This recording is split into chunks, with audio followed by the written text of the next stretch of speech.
ekuseni nje namhlanje kade ekhuluma uNkulunkulu ngaye izolo, kodwa ekuseni namhlanje kungumgqibelo.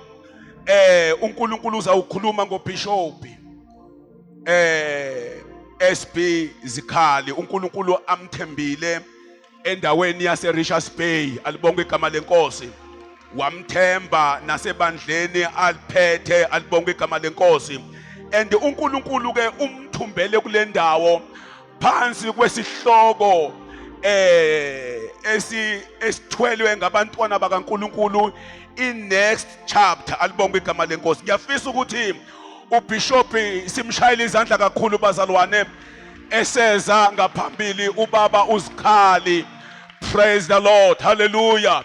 Indoda kaNkulunkulu ayikhulumisa, this is the international speaker, alibonge igama lenkosi. uNkulunkulu umkhulumisa kuwo wonke ama-area e-kingdom. uNkulunkulu anibusise, amen.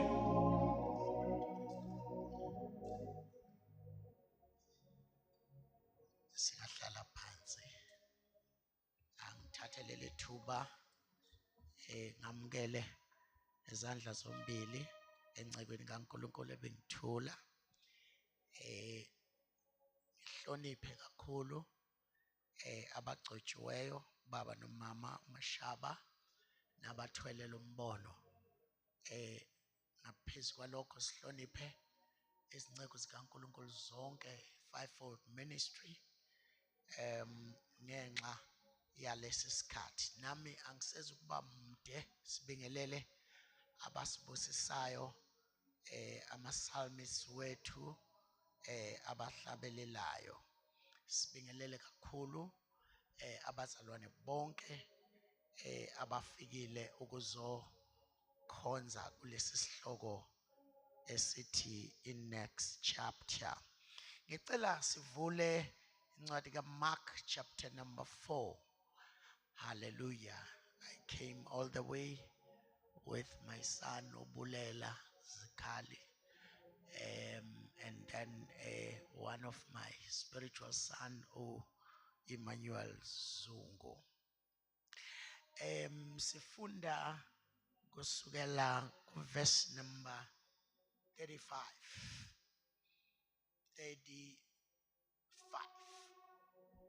Ngalolu suku sekuhlwile wathi kubo asiwele siye ngaphesheya. Base bemukisa isixuku bahamba naye njengalokho ebesemkhunjini. Kwakukhona neminye imikhumbi ihambisana naye. Kwase kuvuka isivunguvungu esikhulu somoya, amanza aphonseka phakathi emkhunjini. Umkhumbi waze waqala ukugcwala. Kepha yena wayengasemuva emkhunjini elele esicamelweni. Bamvusa bathi kuye, Mfundisi, awunaki nakuba sibhubha na? Wayesevuka wakhuza umoya wathi kulo ulwandle, thula, uthi du. Wanqamuka umoya, kwabakhona ukuthula okukhulu. Wathi kubo, yini ukuba nesabe kangaka na? Yini ukuba ningabe nakukholwa na? Besaba ngokwesaba okukhulu, bathi omunye komunye, kanti lo ungubani? Lokhu nomoya nolwandle kuyamlalela. Baba, siyabonga izwi lakho khuluma ngalo kulesi sikhathi, in Jesus mighty name, amen. Mpostoli, nijabulile kakhulu ukubona, kuyisibusiso esimangalisayo kanye nomama umpostoli. Ngithanda ukukhuluma ngesihloko esithi asiwele siye ngaphesheya. Not kuphela nje ngoba isihloko salenkonzo sikhuluma nge-next chapter of your life. Kodwa ngenxa yokuthi umoya ongcwele ukubekile nje kwagcwala, not only today but it has been a couple of months. Le ndaba ihleli enhlizweni yami. Zimbalwa izinto engifuna uzibheke kulesi sikhathi esincane engizosithatha. Number 1, ubheke ukuthi uJesu mayethi iya to the next level of your life, akasethumeli khona kodwa uthi asi. Mawuzobheka lawo mazwi ethi asiwele siye ngaphesheya, kusho ukuthi kunaleya into yokuthi he is included ohambeni lwami ukuya ngaphesheya. Akasho ukuthi welani niye ngaphesheya, kodwa usifakile naye phakathi kulokhu ukuthi asiwele siye ngaphesheya. So kufanele ke number 1 ulikholwe izwi lakhe, ngoba uJesu mayikhuluma akakhulumeli ukuthi kube mnandi, kodwa ukhulumela ukuthi izwi nezwi alikhulumayo silikholwe. Now uJesu la uthi asiwele siye ngaphesheya. So as we are going to the other side, asiweli sodwa futhi asihambi size, kodwa sihamba naye ohambeni lwakhe ukuya ngaphesheya. But number 2 uthi let us cross over, akasho let us cross under. Ngamanye amagama uzobona ukuthi uma sihamba asihambi ngaphansi kwamanzi. Uhambo lwethu aluphazanyiswa amanzi nezivunguvungu zalesi sikhathi, kodwa uthi let us cross over to the other side. Ngamanye amagama zikhona izinto ezizohlangana nazo endleleni, zikhona izinto ezizofuna ukusixwilisa, kodwa amazwi aqhamuka kuJesu athi we are crossing. We are crossing over. Zonke ke izinto wayezazi uJesu ukuthi zizoqhamuka, zizohlangana nabo. Kuzoqhamuka isivunguvungu, kuzoqhamuka umoya, kuzoqhamuka zonke izinto, kodwa uma belikholwa izwi lakhe kwakufanele bazi ukuthi noma zingaqhamuka kodwa bona bazodlula ngaphezulu. Let us hayi nje ukuthi sizodlula ngaphezulu sihamba sodwa, kodwa sodlula kanye nayo inkosi yamakhosi, umbuso wababusi onamandla. Lithi iBhayibheli ngaleso sikhathi uJesu ethi asiwele siye ngaphesheya, kukhona lithi iBhayibheli abafundi bahlala esiteringeni kuma controls endlela, kodwa bengalazi iphesheya.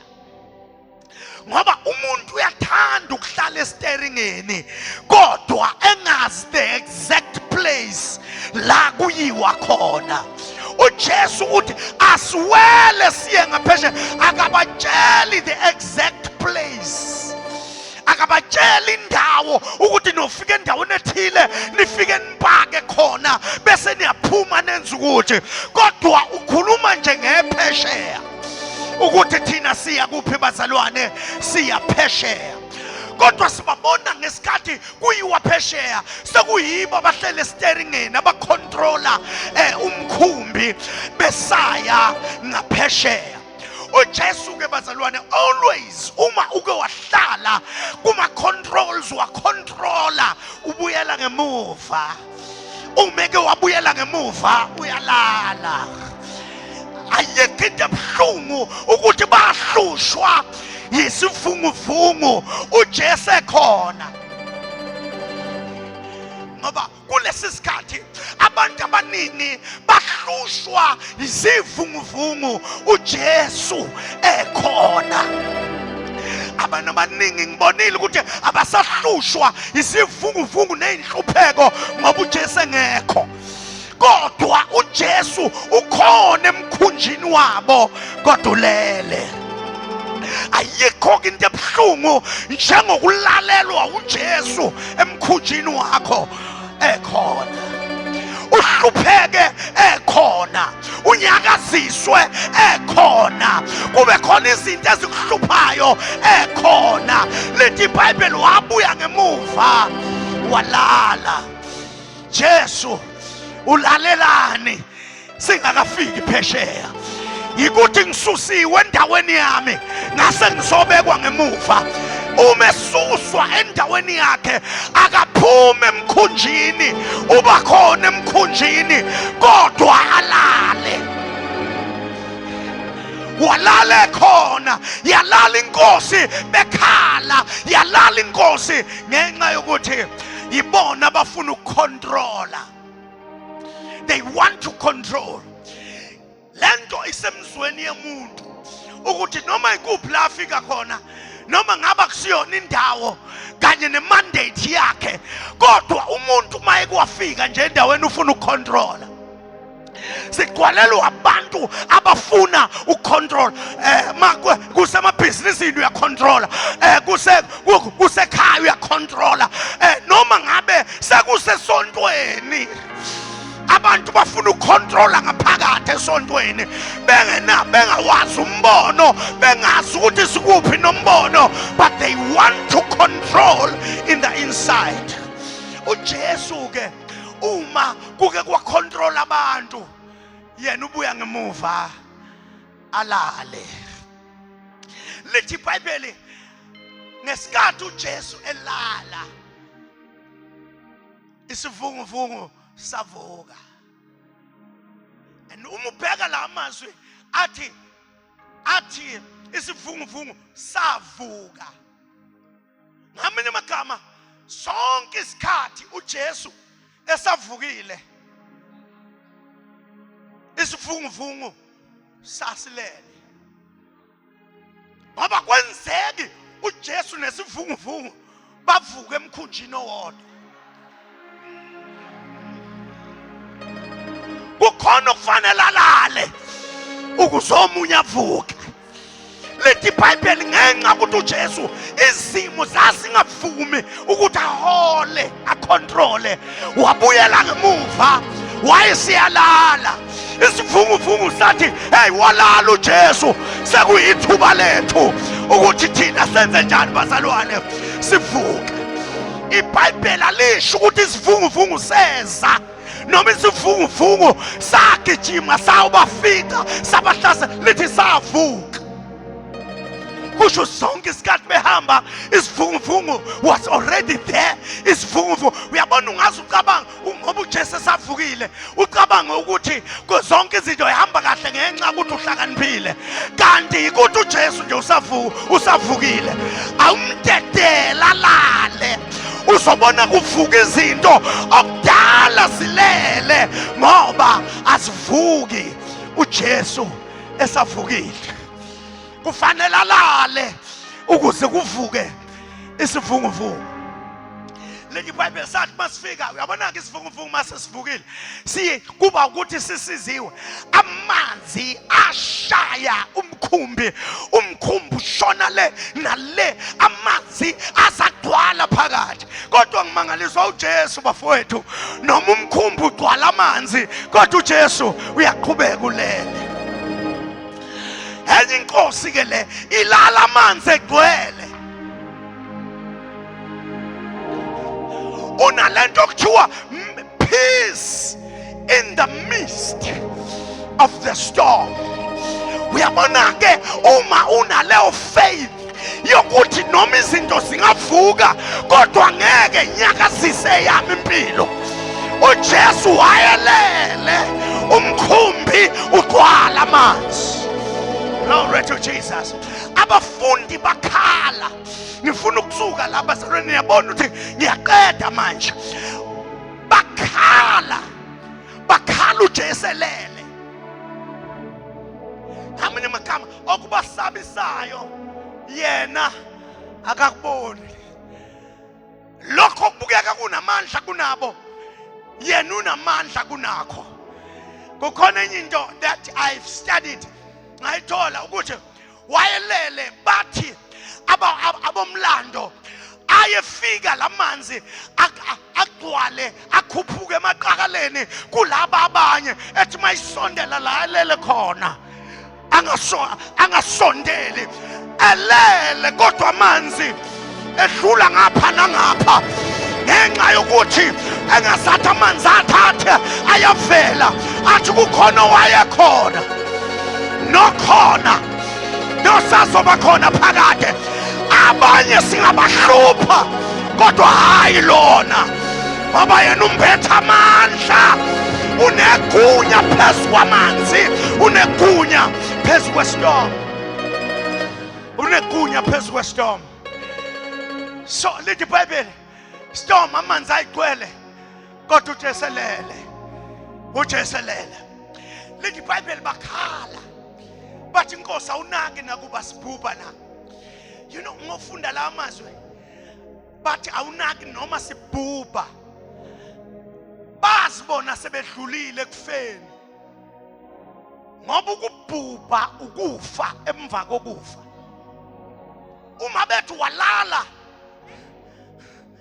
sesifile saze sabhubha, babezibona bekwilaseji ukuthi kuyaphela ngathi, kanti basalindelwe i-next chapter of their lives.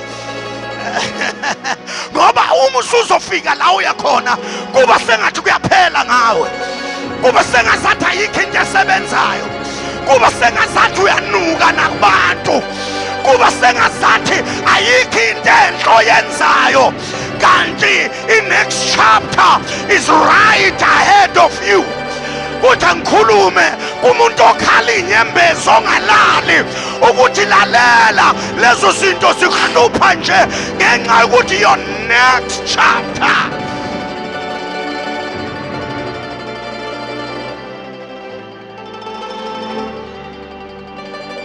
ukhona ichapter yakho kodwa kufanele udlule kulesi sivunguvungu. Kukhona ichapter yakho elandelayo kodwa kufanele udlule kulamanzi. Kukhona ichapter yakho kodwa kufanele ukhale inyembezi kube manzi umcamelo, kodwa ake ngimemezele ukuthi sekhona i-next chapter on your life. Engazathi ungamthinta lo seduzane kwakho ukuthi there is a next chapter and the devil cannot do anything about it. Ngenxa yokuthi le chapter elandelayo akusiyo owena osisa kuyo, kodwa uJesu uthe let us cross over. Awuhambi wedwa to your next chapter, to your next chapter. Ushada bokosa libradosi kapayo uyabahante lebosika. Sengizugqobo ngendlela amangalisayo, ngizugqobo oluvula indlela yangaphesheya, olunqamula amaketanga, oluwisindonga ezime phambi kwakho. Isivunguvungu siyamazi lowo ophakathi emkhunjini wakho. Siyamazi, siyamazi, siyamazi, siyamazi, siyamazi. Hawu Nkosi, walala sibhubhana, futhi ake ngishumele ngimemeze e-South Coast ngithi vuka Jesu, vuka, ungalali, isimo sinje empilweni yami.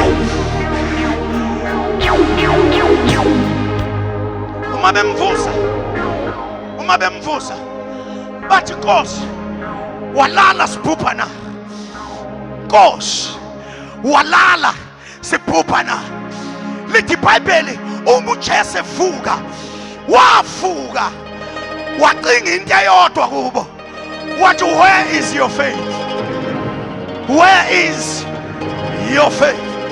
ngoba uJesu kuzasebenze kufanele urelease lento okuthiwa ukholo. Kanti yini ukholo? Uthi incwadi kaMahebheru chapter 11 verse number 1 lithi faith is an assurance of things that we're hoping for and being certain of things that are unseen.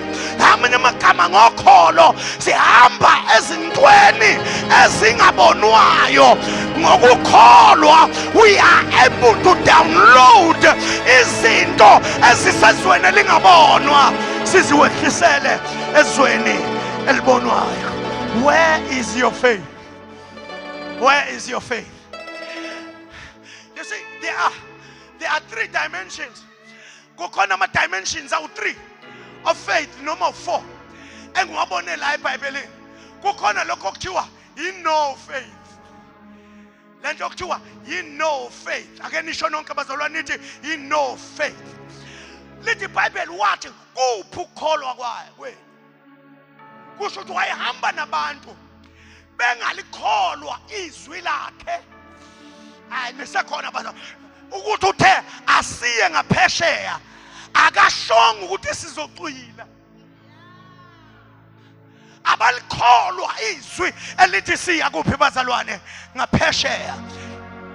No faith. Bese kuba khona lokho kuthiwa little faith. Ukholwa okuncane. Lithi iBhayibheli uma unokukholwa okuncane okungangenhlamvu yesinaphi ungasho kule ndaba. Amanye amagama, the little faith you have ikunikeza ilungelo negunya to speak to the mountains in your life. Noma ngabe kukhona iphi indaba empilweni yakho kodwa awukadingi a great faith, udinga nje just a little faith. Little faith. Little faith. Noma abantu bengayiboni le faith yakho kodwa yona iyasebenza. Ake ngikhulume bazalwane ukuthi faith noma incane kodwa yenza njani bazalwane? Kodwa nikhona webangcwele noma ifaith ingabancane kangakanani kodwa injani iyasebenza. But khona le okuthiwa i-great faith. I-great faith yilo mama waseKhanana owayengamazi nokumazi uNkulunkulu kodwa wezwa ukuthi uJesu ufikile ngasemaphandleni angakithi. Lithi iBhayibheli ingane yakhe yayigulela ukufa. Lithi izwi lenkosi wezwa ukuthi uJesu ukhona ngoba lento iqala ngokuthi uyizwe ngendlebe bese uyaye uba nayo i-release according to your need. Lithi iBhayibheli lo mama lo there in chapter number 16 if I'm not mistaken. Lithi iBhayibheli lo mama lo weza wafika wathi Jesu ndodana kaDavide ngihawukele. Ukhuluma ke ngesihawu. Kukhona lento okuthiwa igrace nayo inama dimensions awu 3. Lento okuthiwa igrace. Now kukhona le okuthiwa imercy. Uma ngichaza mina ngithi it is the grace and the favor for Jesus to look at my situation. Uma sikhuluma ngesihawu sikhuluma ngomusa wakhe kanye nesihawu sakhe esikhweba si-attractor ukuthi abheke esimeni sami. Yingakho uzozwa abesilisa ababe noqhoko babe kude kodwa babethi Jesu ndodana kaDavide umuthanda ungasihlambulula. In other words, bheka esimeni sethu ubone ukuthi ayikhona into ongayenza. But bese kuba khona le kuthiwa igrace, umusa. Igrace kuthiwa it's the mercy and the favor to get what you don't deserve. Ukuthi uthole lokho okungakufanelanga. Akungifanele kodwa khona ngomusa nizokuthola. Engani ngensi insindiso kungumusa sasindiswa. That is Ephesians chapter 2 verse number 8. Kungumusa senziwa njani bazalwane? Sasingafanele ngenxa yezono neziphambeko, kodwa lathi malishunyayela izwi ngabheka kuye sathi Nkosi angifanele kodwa wena ufanele, anginamandla kodwa wena unamandla.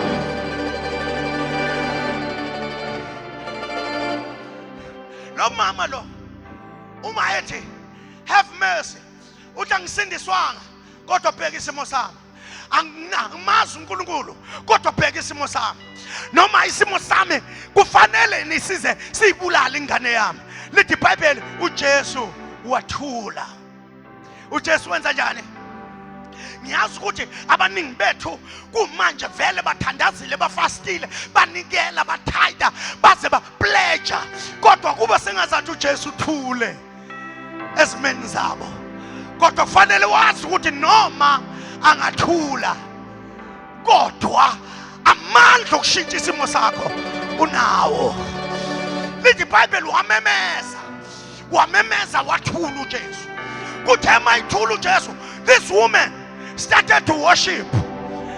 Worship uJesu angamazi. NoNkulunkulu yena abadumisayo. Kodwa wathi lo ufanele udumo ngenxa ukuthi onkulunkulu bakithi eKhanani bahlulekile ukuphilisa ingane yami. Uyithemba lokugcina Nkosi, uyithemba lokugcina, uyithemba lokugcina, uyithemba Nkosi. Angazi wena ohlele eduzane kwakhe, kodwa mina anginalo elinye ithemba. uJesu is the only hope. Now lo sisi lo uJesu wathula, kodwa yena wakweqa ukuthula kaJesu. Wathi noma ungathula kodwa I'm coming. You are quiet but I'm coming. Lithi iBhayibheli abafundi bathi thulisa lo mama asuke la. Lithi iBhayibheli lo mama lo wathi uma bethi abafundi uJesu akamxoshe, she is a nuisance. Lithi iBhayibheli lo uJesu akabaphendulanga abafundi, kodwa futhi akaphendulanga lo mama. Wavele wakhuluma naye, wathi kodwa ngathatha kanjani isinkwa sabantwana ngisinikeza izinja na? Ngamanye amagama uJesu usi-addressa yena. Uyazi lesi sinkwa usilethela abantwana, kodwa sekuqhamuka ongafanele. Akaqhamuki nje ecela usizo, usiyadumisa, usemadolweni. Kungazathi usefundene ngoma ethi you are Alpha and Omega, you are worthy of the praise. Noma uthulile, but you are worthy of the praise. You are worthy of the praise.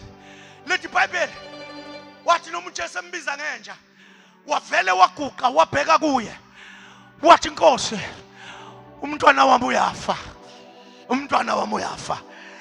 Esasho njalo, lithi iBhayibheli lo mama eqhubeka eqama obstacles empilo yakhe ukuthi afike kwi-answer, elokho eqa ama obstacles. Wathi uJesu, what a great faith, what a great faith.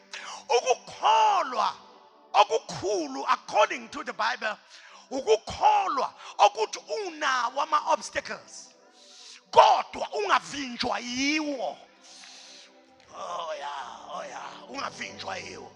So now lithi iBhayibheli uJesu wabheka wafuna ukukholwa, kwasho ukuthi akakutholi ukukholwa.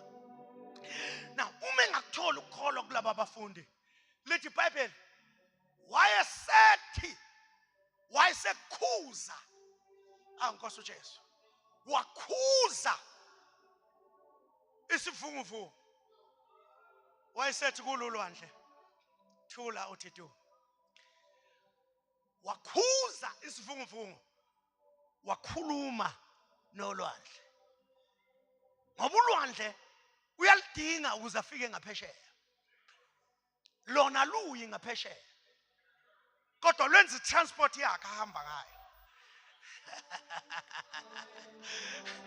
Lolwandle lolu noma esenkingeni ephakathi kwalo, kodwa umkhumbi awudingi umoya, umkhumbi udinga lolu lwandle.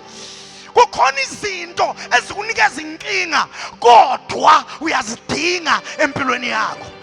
Yingakho noma ingane yakho ingahlupha, khuza umoya ukhulume nengane yakho. Anisekhona abazalwane, noma umfazi wakho angahlupha, khuza umoya.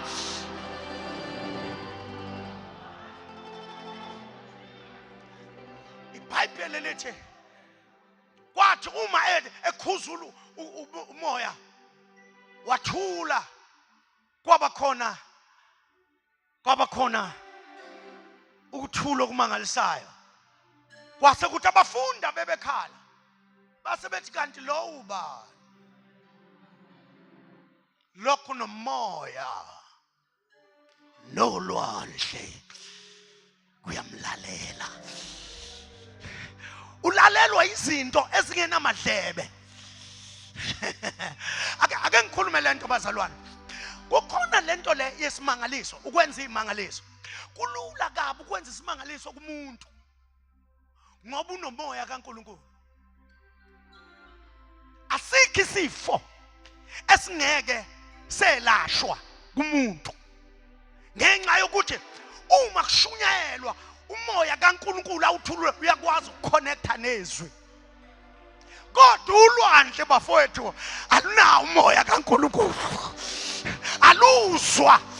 Kodwa uJesu ulukhomanda ulwandle lungena ndlebe lumuzwe. Ujongana uNkulunkulu wakhuluma nofishi, ubaleka noJona wajika ufishi. Uyakhuluma nezinto ezingenazi indlebe, ezingena spirit. Namhlanjena kule word and worship sizokhuluma nezinto ezistabhona empilweni yakho, ezifuna ukuthi zikuvimbe ungayi ngaphesheya. Kodwa nangu uJesu ethi let us cross over to the other side. Iyakhuluma inkosi ithi kunzima kodwa siwele. There is still a next chapter in your life. There is still a next chapter. Ifuna ukhulume nezimo zakho, ukhulume nabathakathi abakuthakathayo, ukhulume na wonke amadimoni akini aqhamuka le kwi-village la wakhulela khona. Uthi ngiya ngaphesheya ngoba uJesu uthe asiwele siye ngaphesheya. Noma ngabe isivunguvungu kodwa siya ngaphesheya. Angingedwa inoJesu. As I cross over to the other side, as I'm closing, ngiyayithanda lento ngoba kushonga abafundi uku let us cross over. uJesu owathi let us cross over bekwenze njani? Sengivala, sengihlala phansi. uJesu beqeda kule ndawo ukuthandazela ama-slices ezinkwa awu-5, kwadla umumo approximately amadoda awu-5,000. Bese lithi iBhayibheli kungabalwa abesifazane nezingane. That was a great miracle. uJesu ekhuluma nesinkwa simlalela ukuthi wena ujwayele ukudliwa abantu ababili baqede, namhlanje abazi ukuqeda. Even laba abawu-5,000 ngeke baqeda. Noma ngabe sekuhlangene namakhosikazi abo nengane zabo, ngenxa ukuthi usesandleni sami. Ngenxa ukuthi usesandleni sami ngizokuphakamisa. Mangikuphakamisa, you will have the ability to multiply. Wena uzodliwa ibo bonke laba bantu.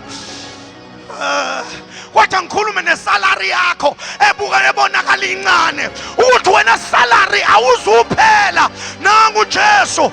That is why noma ngabe unesalary ungayidli engakayiphakamisi.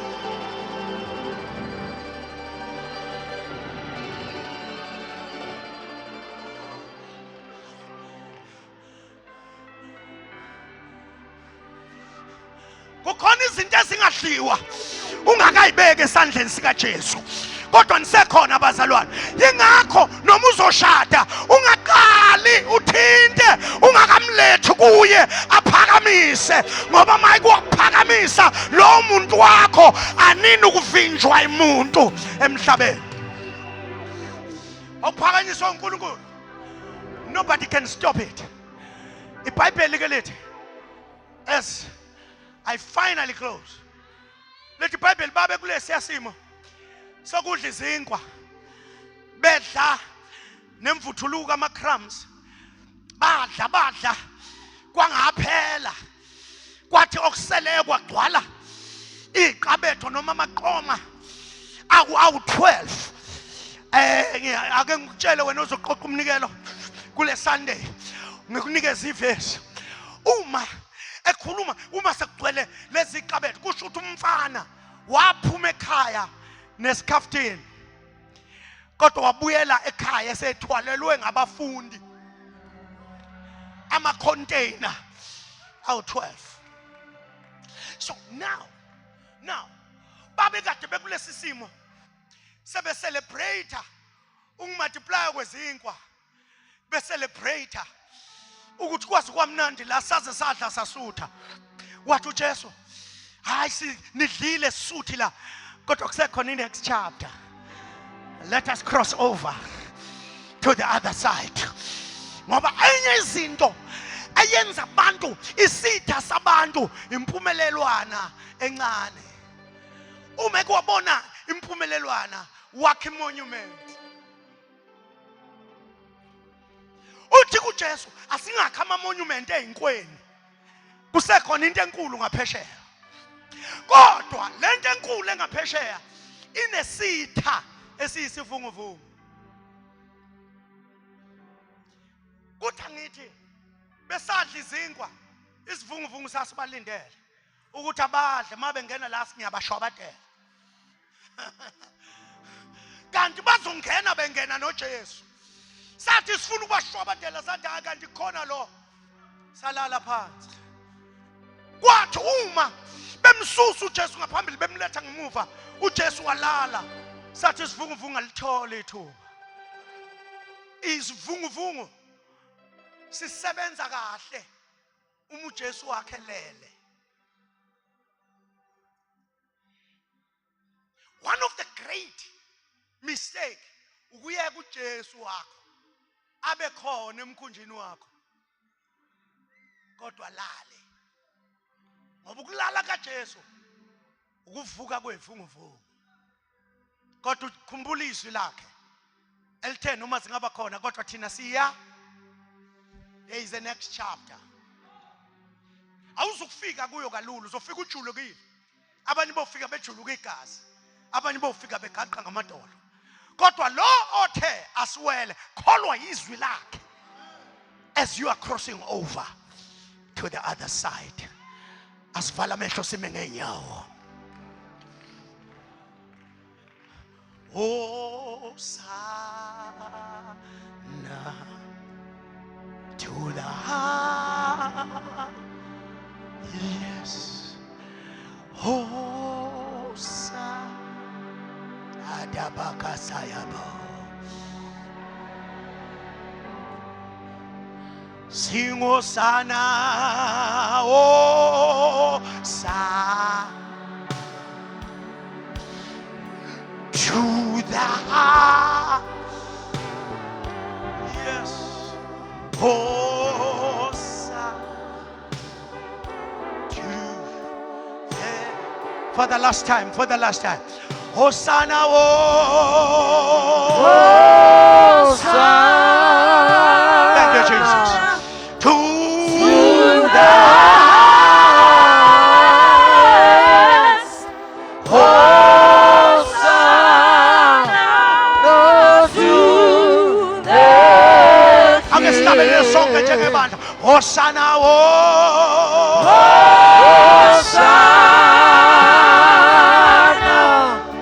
to the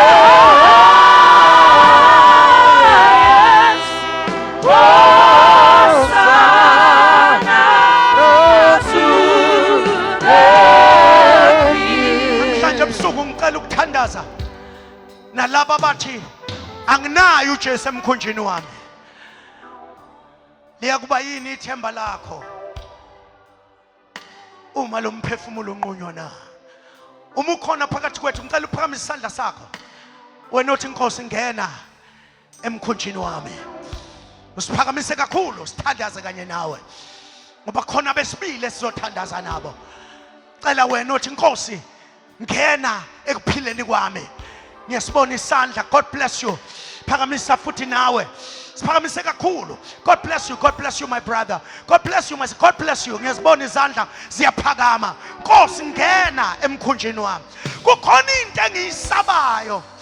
Mpostoli. Lithi iBhayibheli ngesikhathi bewela bengaphesheya kwakukhona neminye imikhumbi emincane uJesu ayengekho kuyo. Uma kwakunzima kangaka kulo uJesu ekhona kangakanani kule emncane uJesu ayengekho kuyo. Ngithi mina phakamisa isandla sakho ungabisasehlisa. Uthi Nkosi ngena ekuphileni kwami, ngena ekhaya lami, ngena. I need you. Cela nini niphakamisa izandla nisuke la nikhona nize kimi kuzoba nzima ukuza kimi kwenu kini kodwa ngicela nini niphakamisa izandla nisuke la nikhona nize kimi la ngaphambili sicela ukuthandaza kanye nani. Nkosi ngena emkhunjini wami. Nini niphakamisa izandla ngicela nize ngaphambili. Just rush yash. Kusekhona inkonzo esazokwenzeka la. uNkulunkulu usazokwenza izinto ezinkulu. Just walk to the front. Ngegama lika Jesu. Ngena emkhunjini wami Nkosi. Ngene ekuphileni kwami. Gijima uze ngaphambili sithandaza kanye nawe. Gijima uze ngaphambili sithandaza kanye nawe. Gijima uze ngaphambili sithandaza kanye nawe. Thank you Jesus. Sondelani kimi. Kodwa kukhona igroup yesibili. Mpostoli ngicela uphuthume uze ngaphambili. Angazi umpostoli usekhona aphuthumeze ngaphambili siyathandaza manje. Thank you Jesus. Sesiyasebenza lento esayiqashelwayo. Kukhona bathi ukhona uJesu ngamamkela. Kodwa uJesu sengathulele ivunguvungu zisho ukungiqeda ekhona. Cela na ugijima uze ngaphambili and form the second line. Uthi nginezivunguvungu ekuphileni kwami. Sizothandaza namhlanje na egameni lika Jesu zithule zithi du. Cela ugijima uze ngaphambili ungabisasiphakamisa lesandla. Uyazazi ivunguvungu zikuphethe. Suka la khona ugijima uze ngaphambili. Sithandaza kanye nawe. Thank you Jesus.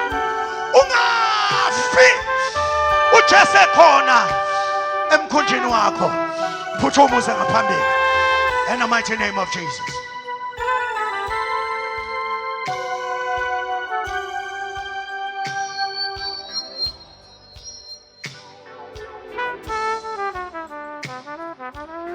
Siphakamise ngezandla zethu. uNkulunkulu omkhulu nophakemeyo. Abezile kithi kodwa beze phambi kwesihlalo somkhosi nesenkazimulo.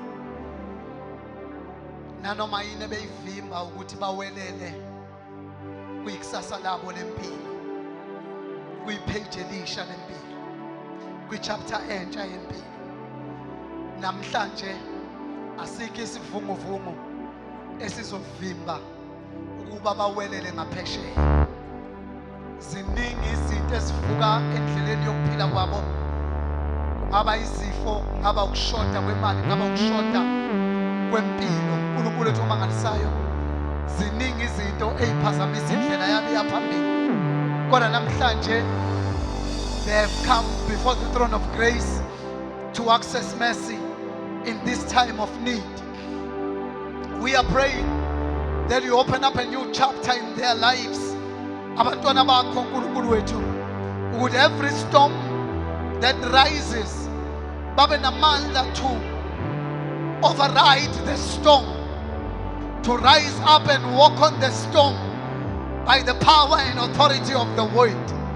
Siyathandaza ukuthi uNkulunkulu wethu ubape i-authority to calm every storm. Ubape i-authority uNkulunkulu wami to rise above their circumstances.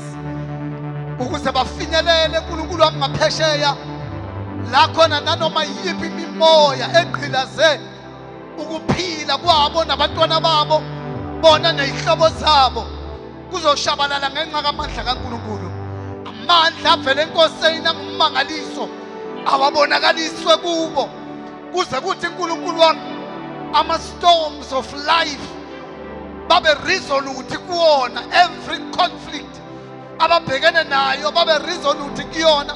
Impart your wisdom, the wisdom from above, bakwazi ukuthi banavigate phakathi kwezimo ezinzima bawelele ngaphesheya. Uthe uDavide, though I walk through the valley of the shadow of death, I fear no evil, for the Lord is with me. So I release your grace, O Heavenly Father, in the mighty name of Jesus Christ. Yenza ukuba ba receive ama divine breakthroughs njengoba uNkulunkulu wambewelela endaweni entsha yempilo yabo, ukuthi kusukela namhlanje banqume uNkulunkulu wethu ukuthi siza kuNkulunkulu omkhulu la izimo zonke zizobona ukuthi we have a man abazothi mabebuka bathi what manner of man is this? Jesus, the Son of the living God, the Alpha, the Omega, the true witness, the Amen himself. Vula ke iminyango Nkosi egameni lomgcobileyo uKristu Jesu waseNazaretha. Amen. We release grace. Ngiyacela bazalwane simeni ngenyawo. uLondi eseza ngaphambili, but inalo mthandazo esa approach nje ipulpit uLondi. Angazi abaprofeti bazongizwa. I feel like bazalwane engathi singayikhulekela iSouth Coast. Senje nje umthandazo oqonene ngqo nomuzi waseSouth Coast. Sukhulekela umhlaba osetshenzwa abagcotshwa bakaNkulunkulu eSouth Coast. Mhlambe bazongizwa abanye. Sukhulekela umhlaba osetshenzwa abagcotshwa eSouth Coast. Ngiyezwa in my spirit ukuthi no, uMongcwele uyang ukuthi no, let us pray bazalwane for umhlaba waseSouth Coast. Let us pray into okuvuleka kwawo umhlaba waseSouth Coast. uLondi eseze ngaphambili. Ngiyacela nje sivala amehlo kafushane bengithi angazi prophet ngwabe no. Ngicela uze ngaphambili. As a prophet of God, just come and pray for